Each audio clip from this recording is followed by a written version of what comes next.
제가 이제 본문을 주말 중에서 한 구절, 특별히 그래서 오늘 이제 토요일 본문이죠. 오늘 이제 말씀을 전하고 내용이 용서여서 묵상하고 있는데 생각해 보니까 오늘 주일이 3월 1일 3.1절이네요. 네.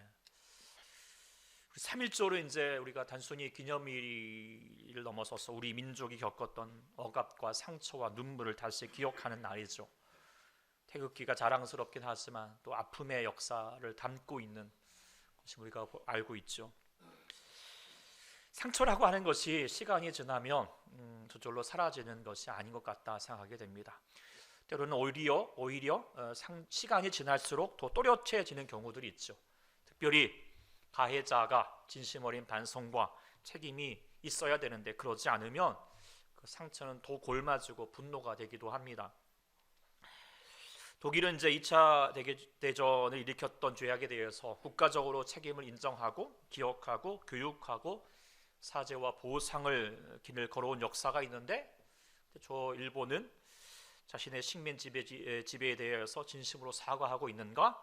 잘못을 인정하고 있는가? 라고 하는 질문을 갖게 할 때가 있죠. 그래서 3.1절이 올 때마다 우리 민족들이 다 좀 가슴 한편에 뭔가 욱신거린 게 있잖아요. 특별히 우리가 위안부 할머니들을 생각하면 오늘 주제인 용서라고 하는 말이 또 민망하게 여겨지는 것 같습니다. 국가적인 차원뿐만 아니라 우리에게도 일본 놈들과 같은 하여튼 사람이라고 하기 좀 그렇고 어쨌든 그런 사람들이 있잖아요. 용서라는 말을 꺼내기 싫은 그런 존재들이 있을 거라고 생각하게 됩니다. 용서가 무엇일까? 잊자, 없던 일로 하자, 덮어두자 라고 하는 말로 다 될 수 있을까요? 미국의 작가이기도 하고 평론가였던 더글라스 러시코프라고 하는 사람이 2000년 동안의 인류의 역사 중에서 가장 위대한 발명품이 뭔가? 그것은 지우개라고, 컴퓨터로 보면은 딜리트라고 하는 지우는 것이라고 한 것입니다. 생각해보면 그렇잖아요. 우리가 뭘 써가는데도 다 사람들이 실수할 때가 있잖아요. 그래도 지울 수 있으니까 그걸 다시 시작할 수 있게 되고 수정하여서 더 발전을 할 수 있는 계기가 되는 거이기 때문에 정말 귀한 발명품이다라는 생각을 보게 됩니다. 근데 사람에게는 이게 잘 적용이 안 된다는 것입니다. 사람의 뇌와 마음은 아무리 딜리트를 누르고 싶어도 안 눌러준다는 것이죠. 특별히 상처는 시간이 지나면서 약해지는 것이 아니라 또렷해질 때가 있다고. 상처가 깊을 때면 더 깊게 베일 때가 있다는 것입니다. 그래서 용서라는 말을 이제 주제를 가지고 이렇게 묵상해 보고자 하는데 제가 이제 이렇게 그 기독교 상담 이렇게 프로그램 유튜브를 보는데 이런 내용을 봤습니다. 자기가 이제 외국인 노동자에게 성추행을 당했어요. 그래가지고 신고를 했죠. 그랬더니 외국인 노동자가 추방을 당했어요. 이것을 보고 이제 같이 믿는 교인들이 와가지고 이제 말하기를, 야, 법적 처벌까지는 받게 하지 말지 그랬냐, 그러면서 자기를 나무라더라는 거예요. 또 하나의 또 상담이 있는데 어떤 목사님이 이제 교인에게 이렇게 사기를 당했는데 억대의 빚을 졌게 됐어요. 그런데 정말 귀한 마음이죠. 처벌이나 보상을 원치 않았다고 하는 거예요. 그런데 생각해 보니까 그것 때문에 고생하고 있는 목사님 가정을 생각하니까 존경스럽다기보다는 솔직히 무책임하다라는 생각이 들더라는 거예요. 여러분 어떻게 생각하세요?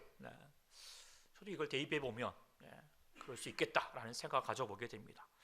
용서, 이게 말은 옳은 듯하고 쉽게 말할 수는 있겠지만 그것을 실행하기에는 이게 정말 쉽지가 않다는 것을 우리가 생각하게 됩니다. 어떤 사람에게는 준비되지 않은 사람에게 이게 하나의 폭력처럼 여겨질 수밖에 없는 내용이기도 합니다. 그런데 오늘 본문에 이렇게 주님이 이제 베드로가 예수님께 질문을 했죠. 내가 형제에게 이렇게 죄를 범했지만 형제가 내게 죄를 범했고 그 형제가 용서를 구하면 얼마나 용서를 해주었느냐, 7번까지 하면 되겠느냐고. 당시의 랍비들이 3번 정도 하면은 충분하다라고 그렇게 가르쳤던 시대이니까 7번이라고 말하는 것은 넉넉하게 내가 행할 수 있다라고 그렇게 행하는 것이라고 그렇게 제안했던 것이죠. 근데 그때 예수님께서 우리의 상식을 깨뜨려 버렸던 것이죠. 7번뿐만 아니라 뭐라고 그랬죠? 7번을 70번까지 몇 번입니까? 예, 숫자 잘하시네. 490번. 근데 이걸 맞죠? 숫자 계산하라는 말이 아니라 무조건 하라, 끝까지 하라, 용서하라 라고 하는 말씀입니다. 참 귀한 말씀인 듯 하지만 그러나 이 말씀에 우리는 깊은 갈등을 느낄 수밖에 없다는 것입니다. 어떤 사람에게는, 특히 상처가 깊은 사람에게는 이게 따뜻한 권면이 아니라 잔인한 명령처럼 들릴 수밖에 없을 것입니다. 사람이 여전히 진심 어린 어떤 사과도 하지 않고 인정도 하지 않고 책임도 불분명한데 그래도 끝없이 용서하라는 말입니까? 상처를 준 사람은 저렇게 버젓이 아무렇지 않게 잘만 살고 있는데 나는 그걸 볼 때마다 마음이 무너지고 있는데 더 깊은 상처의 수렁에 빠져들고 있는데 그래도 내가 그저 용서하라라고 하는 것이 어쩌면요 정말로 그 당사자에게는 잔인한 폭력이 될 수밖에 없다는 것이겠죠. 그런데 주님은 용서하라라고 그렇게 말씀하십니다. 강조하십니다. 도대체 주님이 왜 이런 말씀을 하실까? 우리가 어떤 용서를 해야 될 것인가? 말씀을 묵상하다가 이제 그 뒤에 비유의 말씀이 있고 이 18장을 다 견주어서 제일 마지막 절에 하셨던 말씀을 좀 주목하게 되었습니다. 35절 말씀 한번 같이 함께 우리 읽어보고자 합니다. 35절입니다. 시작. 너희가 각각 마음으로부터 나의 하늘에 계신 용서, 주님이 지금 강조하는 것은 그저 명령으로서 아니면은 행위로서 하라는 것이 아니라 무엇으로? 마음으로부터 하라는 것이죠. 억지로 의무감 때문에, 체면 때문에 막 싸우니까 용서해, 미안했다고 해, 막 이렇게 해가지고 하라는 것이 아니라, 그런 형식으로 말씀하시는 것이 아니라 마음이라는 것입니다. 왜요? 용서는 행위가 아니라 마음이 중요하니까. 마음이 바뀌지 않은 채 행동만 앞서게 된다면 그 용서는요, 용서의 가치가 상실될 수밖에 없을 것입니다. 용서를 통해서 사람을 살리지 못합니다. 오히려 더 병들게 되죠. 그러나 마음으로부터 시작하게 되면 비로소 용서의 능력이 갖게 됩니다. 관계가 회복되고 무엇보다도 내 영혼을 묶고 있는 사슬을 끊는 능력이 되게 된다는 것이죠. 그래서 주님은 용서 마음으로부터 이룰 수 있도록 하자라고 그렇게 얘기해 주고 있는 것이죠. 그래도 어쨌든 쉽지 않습니다. 그래도 이 주제를 그래도 중요한 주제이기 때문에 다시 또 본문을 통해서 묵상하고자 합니다. 마음으로부터 용서하라. 왜 주님 우리에게 끝없는 용서를 명령하시는지, 원하시는지, 그 용서가 무엇인지, 어떻게 가능한 것인가, 오늘 본문을 통하여서 우리 같이 함께 묵상하여서 우리가 용서의 삶을 살아갈 수 있는 우리 모두가 될 수 있기를 소망합니다. 주님께서 우리에게 용서를 원하시는 이유, 본문을 묵상하면서 갖게 되는 것은 첫 번째로는 주님은 우리에게 한 영혼이라도 잃어버리고 싶지 않은 마음을 갖고 있기 때문이라는 것을 깨닫게 됩니다. 그러니까 이제 사람을 살아가는 동안엔 관계가 늘 복잡해지죠. 우리가 누군가에게 상처를 받기도 하지만 돌아보면 또 나도 누군가에게 상처를 주겠죠. 그래서 어느 날에는 내가 상처를 주는 가해자가 되기도 하고 또 어느 날에 내가 상처를 받는 피해자가 되기도 합니다. 그래서 이렇게 얽히고 설키고 살아가는 삶이 우리네 삶이겠죠. 또 그것이 내가 일부러 해서만 생기는 것이 아닙니다. 내 의도랑 상관없이 내 표정 때문에, 말 한마디 때문에, 섣부른 판단 때문에 내가 누군가에게 상처를 주고 상처를 받는 경우들이 많이 생긴다는 것이죠. 그런데 이제 그러면서도 여전히 사람들은 가지고 있는, 붙들고 있는 것이 뭔가? 정의인 것이죠. 옳고 그름을 따져야 된다. 잘못한 사람을 벌받아야지 라고 하는 그런 마음을 가지고 있는 것이죠. 물론 이게 틀렸다는 것은 아니지만 문제는 정의를 내세우는 순간 내 마음이 슬쩍 바뀝니다. 내가 분명히 상처 주는 것이 있음에도 불구하고 내가 가해자라고 하는 것 생각은 잊어버리고 내가 상처받은 피해자라는 생각에 더 많이 몰두하게 되는 것이죠. 분명히 상처 주는 경우가 있음에도 불구하고 그건 생각하지 않고 다른 것만 생각하는 것입니다. 그러면서 내 정의를 내세우면서 심판하고 싶어하는 마음이 생기죠. 그리고 심판하면서, 판단하면서, 정죄하면서 그 상대를 살리기보다도 무너뜨리는 방향으로 가기 쉽습니다. 결국 관계는 더 깨지고 공동체는 더 갈라지고 마음은 황폐해지죠. 오늘 또 뉴스를 어제도 밤에 들었겠지만 우리가 옛날 찬양 중에 세상은 평화를 원한다 하지만 전쟁의 소문은 더 늘어난다. 전쟁을 할 때마다 이번에도 나오더라고요. 무엇을 얘기합니까? 정의의 이름으로 네. 너를 용서하지 않겠다. 네. 이게 마치 정당한 것처럼. 그런데 결국 그 정쟁을 하면서 서로 멸망으로 나아가고 있는 것이 이 세상의 삶이라는 것을 우리 깨닫게 됩니다. 이 세상을 향하여서 주님께서 우리 가운데 오시면 바로 하나님 나라를 우리 가운데 이루고자 하심입니다. 하나님 나라는 어떤 나라입니까? 멸망의 나라가 아닙니다. 생명의 나라입니다. 살리는 나라이죠. 그리고 그 나라의 왕 되신 예수 그리스도는 한 영혼도 멸망으로 나가기를 원하지 않으십니다. 한 영혼도 잃어버리기를 원하지 않으신다는 거예요. 살리기를 원하신다는 거예요. 오늘 주님이 용서하라, 끝없이 용서하라고 하신 말씀의 첫 번째 뜻은 뭐냐면 우리가 단지 너 착한 마음 가져라 라고 하는 것이 아니라 너희 하나님 나라로 나아가자. 하나님 나라로서 백성으로서 그 왕의 뜻을 같이 세워가자라고 하는 뜻에 있다는 것입니다. 마태복음에서 계속 하나님 나라를 강조하고 있지만 이 18장도 마찬가지예요. 18장의 첫 말씀이 뭐라고 되어 있습니까? 18장 1절 한번 읽어볼까요? 시작. 그때 제자들이 예수께 나와 이르되 천국에서는 누가 크니까.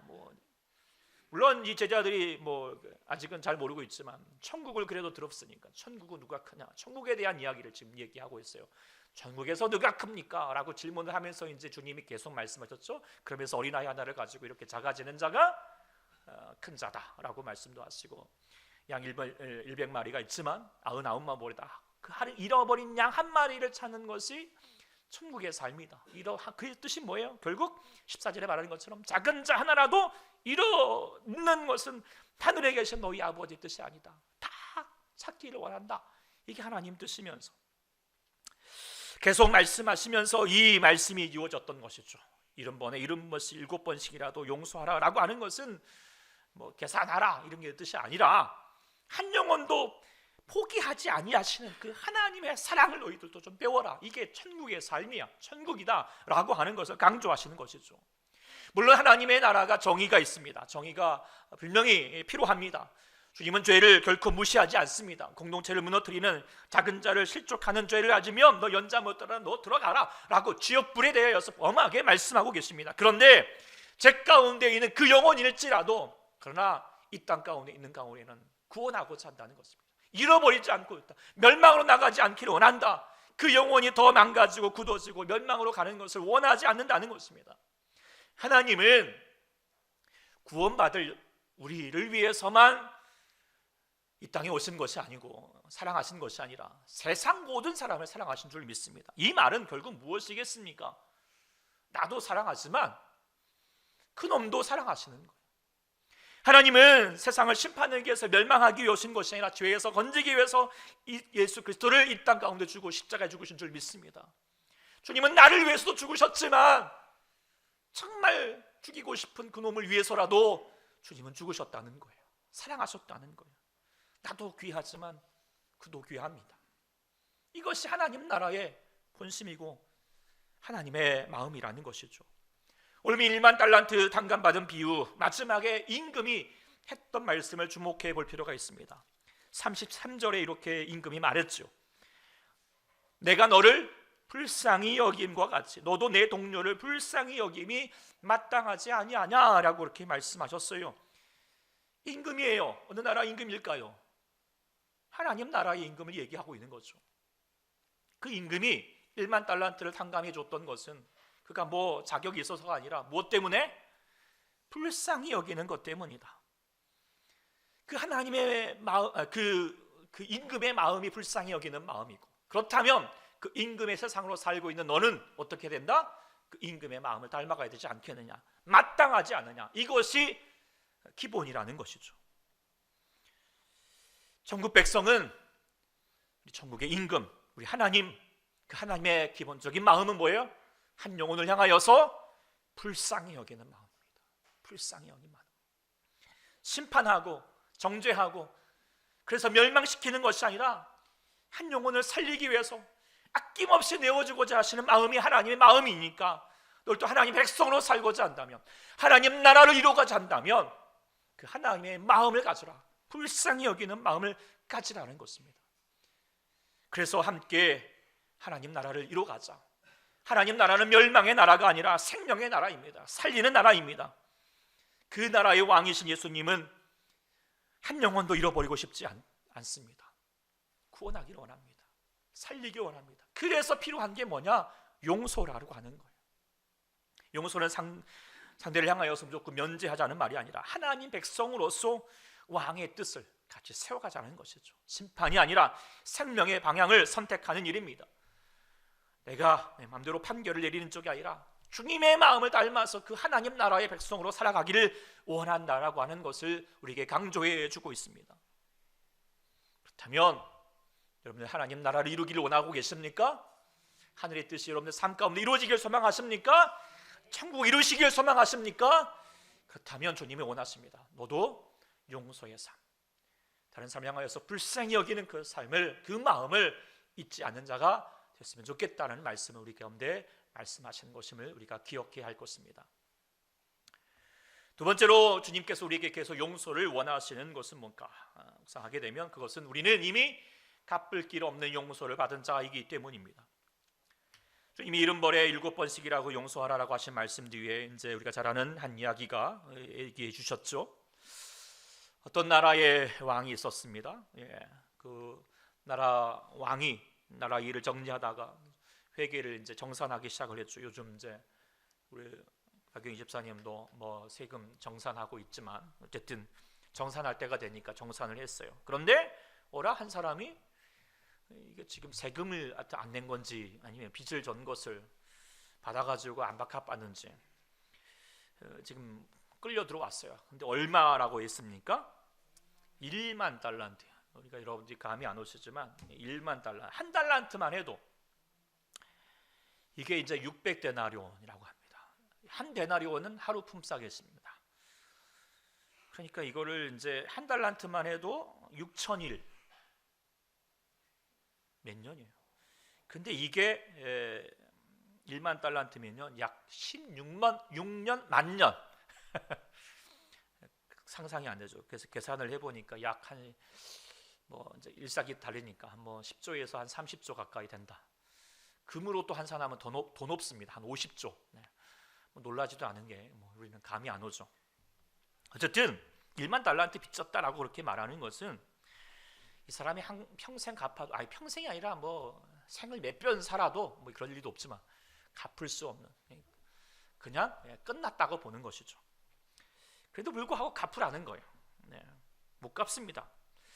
그랬더니 왕이 말합니다. 그 사람과 그 아내와 자식과 모든 소유를 팔아 갚게 하라. 뭘 얘기하고 있는 걸까요? 결국 죄의 빛인데요.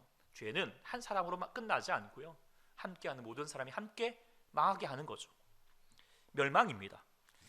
그래서 그 종이 왕에게 엎드렸습니다. 이렇게 말합니다. 주님, 주여 참아주소서, 내가 다 갚으리이다. 이 말이 진심이 될까요? 안 됩니다. 우리가 죄의 빛은 우리의 열심으로 갚을 수 있는 것이 아닌 것이죠. 시간으로 사라지지 않습니다. 우리는 죄는 결코 하나님 앞에서 갚을 수 없는 빚입니다. 근데 여기서 놀라운 일이 벌어지게 되죠. 왕이 그 종을 불쌍히 여겼습니다. 그리고 주님이 오늘 본문에 말했습니다. 불쌍히 여겨서 그 빚을 제가 계속 빚을 탕감해 주었다. 탕감이 뭡니까? 없애버린 겁니다. 그 빚을, 그 영주를 찢어버리는 것이고 판결을 취소한 것이고 그 사람을 결국 살려주는 것이죠. 다시 시작할 수 있도록 해주는 겁니다. 살아날 수 있도록. 이게 정말 뭐 말도 안 되는, 우리 현실에서 일어날 수 없는 일이겠죠. 뭐 누가 10조, 뭐 20조, 뭐 1조가 아니라 뭐 1,000만 원도 갚아주는 게 가당치나 하겠습니까? 그런데요, 이게 팩트라는 거예요. 뭘 얘기하겠습니까? 우리가 갚을 길 없는 죄의 삭스로 죽을 수밖에 없는, 끝날 수밖에 없는 삶을 살고 있는데, 그런 1만 달란트를 또 하나님이 갚아주셨다는 것은 그만큼 우리 주님께서 우리 한 영혼이 1만 달란트만큼 귀하다는 거겠죠. 아니 천하보다도 귀하게 주님은 여기고 계시다는 거예요. 그냥 뭐 셈하고 뭐 하는 정도가 아니라 놀랍도록 놀라 한 사람 한 사람들을 귀하게 여기다는 거예요. 그리고 그 귀한 영혼을 살리시겠다라고 하는 그 뜻을 지금 보여주시는 거예요. 은혜입니다. 이게 복음이죠. 근데 여기서 또 하나 우리가 붙잡아야 될 것이 있습니다. 여기서는 지금 탕감해 주었다, 그냥 말 한마디로 그냥 선포하고 끝나는 것 같지만 사실요, 왕이요 여기서 그냥 탕감된 것이 아니라는 거예요. 대충 눈 감아주는 것으로 끝나는 것이 아니라, 왕이 너무 재산이 많다 보니까 뭐 일백조 몇천억 뭐 그렇게 많아서 이쯤이야 하고 그냥 갚아주는 게 아니라는 거예요. 사실 우리가 알게 되면 주님께서 우리를 그냥 죄를 없이 한 것이 아니잖아요. 주님이 우리를 용서하시기 위해서 대가를 치르셨습니다. 어떤 대가를 치르셨습니까? 자신의 아들을 죽기까지 내어주셨습니다. 십자가였던 것이죠. 주님은 쉽게 십자가를 용서를 말하시는 것이 아닙니다. 주님이 용서하신 방법은 결코 가볍지가 않습니다. 우리를 용서하시기 위해서 모든 것을 내어주셨습니다. 그래서 우리가 탕감받은 것이 운이 좋았다라고 말할 수 있는 게 아니라는 거예요. 피로 산 은혜입니다. 갚을 길 없는 은혜를 우리가 받은 거죠. 그래서 우리가 용서는 이렇게 시작되는 거죠. 우리가 용서해야 될 이유는 그 사람 때문이 아니에요. 그가 괜찮아지면, 아니면 내가 좀 마음이 착해지면 용서할 수 있는 것이 아니에요. 내가 먼저 탕감받았다라고 하는 사실을 기억하는 것, 그 탕감이 십자가의 사랑이었다라고 하는 것을 잊지 않은 데서부터 시작하는 줄 믿습니다. 그런데 이야기가 여기서 끝나지 않죠. 자, 탕감받은 그 사람, 갚을 길 없는 그 사람이 다 탕감을 받고 그 왕국에서 나가자마자 동료를 만납니다. 그런데 그 동료가 빚을 졌습니다. 얼마였습니까?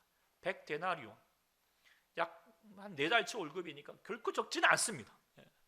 그만큼 우리가 서로에게 주는 상처와 아픔들이 가볍지 않죠. 힘들죠. 그런데 일반 달러한테 비하면 비교가 되지 않겠죠. 그런데 이 사람이 무엇을 합니까? 동료의 목을 잡고 갚으라는 거예요. 이게 누구 이야기입니까? 남 이야기가 아니라 우리 이야기라는 거예요.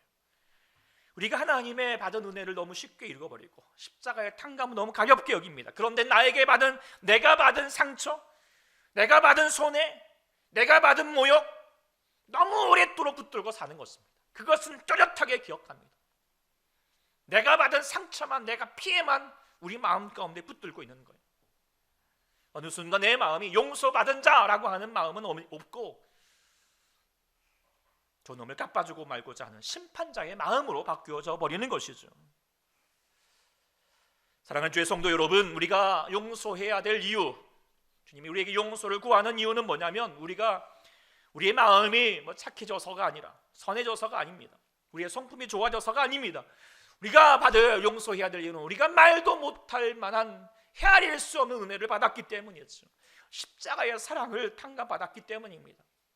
그래서 정확하게 좀 생각을 해보면 우리가 왜 용서가 안 될까요?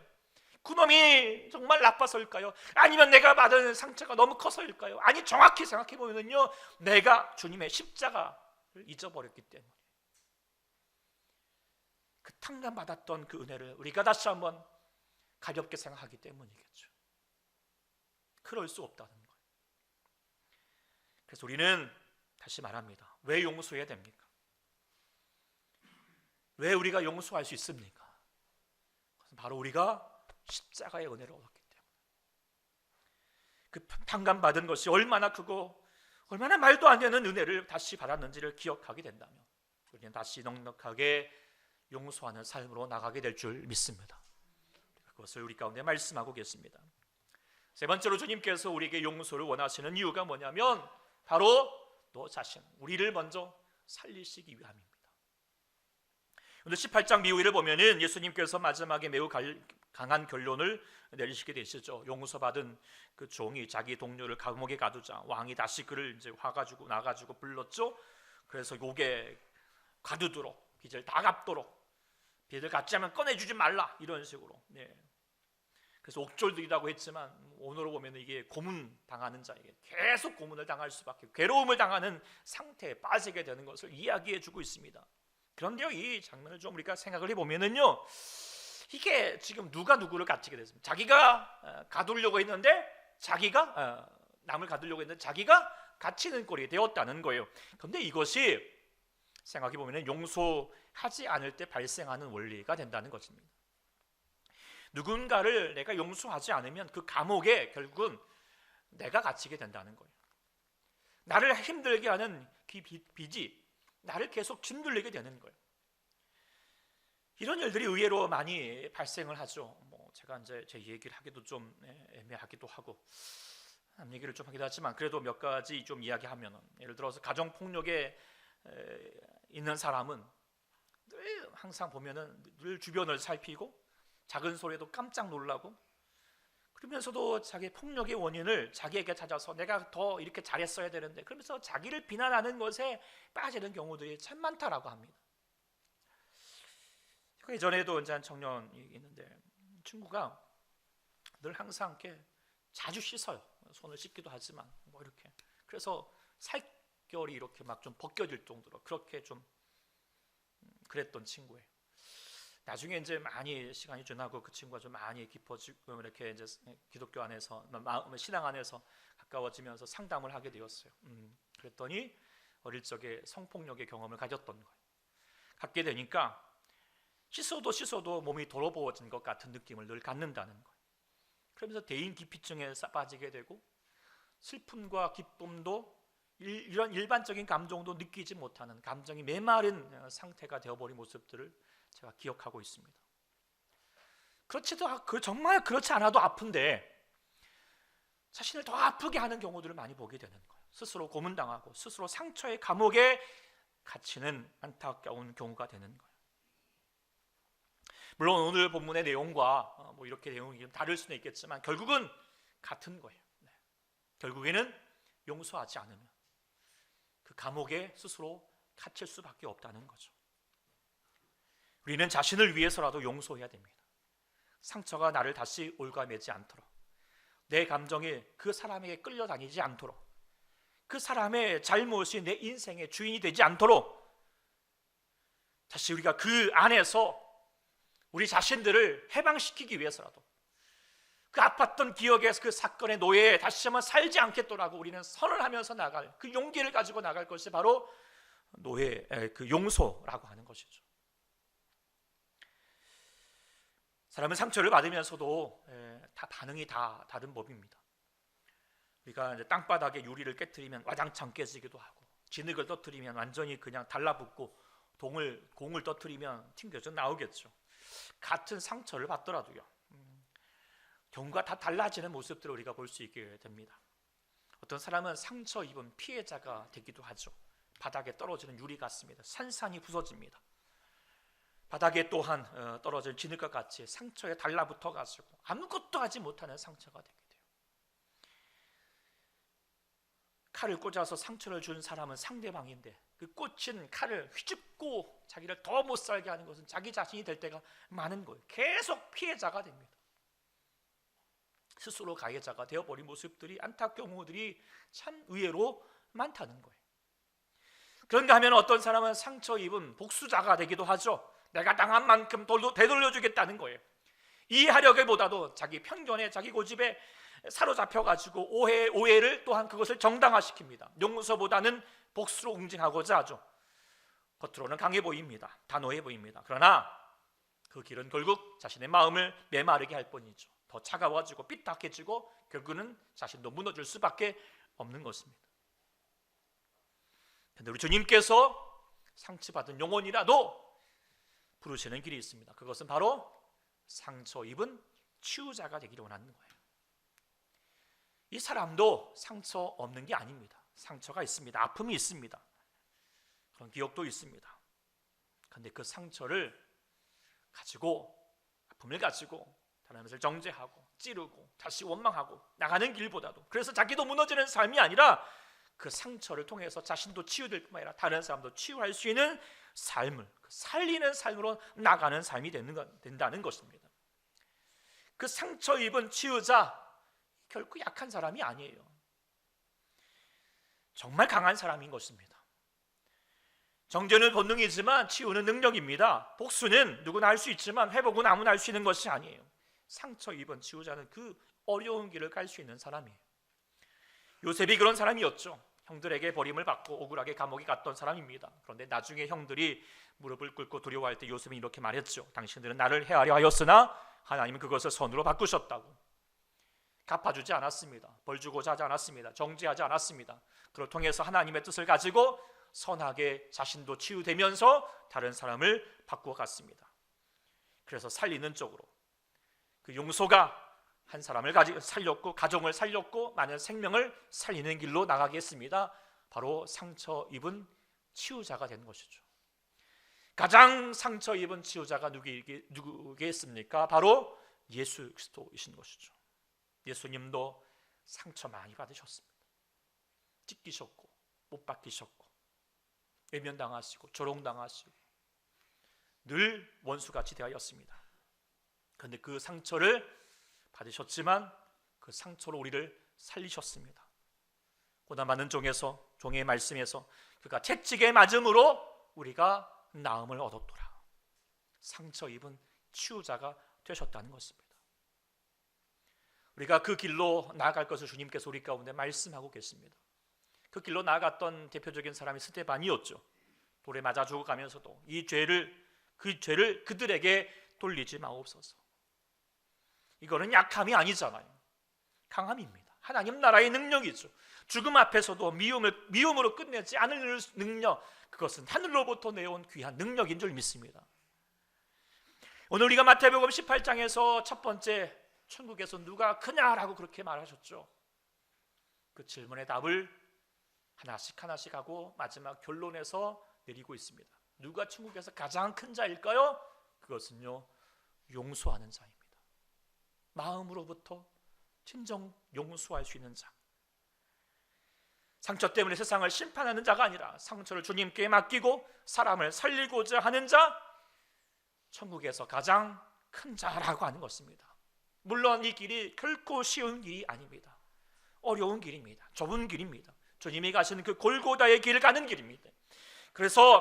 그렇지만 상처 입은 치유자, 용서할 수 있는 사람은 가장 강한 사람이고 능력의 사람이고 최고의 사랑을 이룰 수 있는 사람이어서 하나님 나라에서 가장 기뻐하는 자이고 가장 높임을 받을 수 있는 자임을 오늘 본문은 말씀하고 있습니다.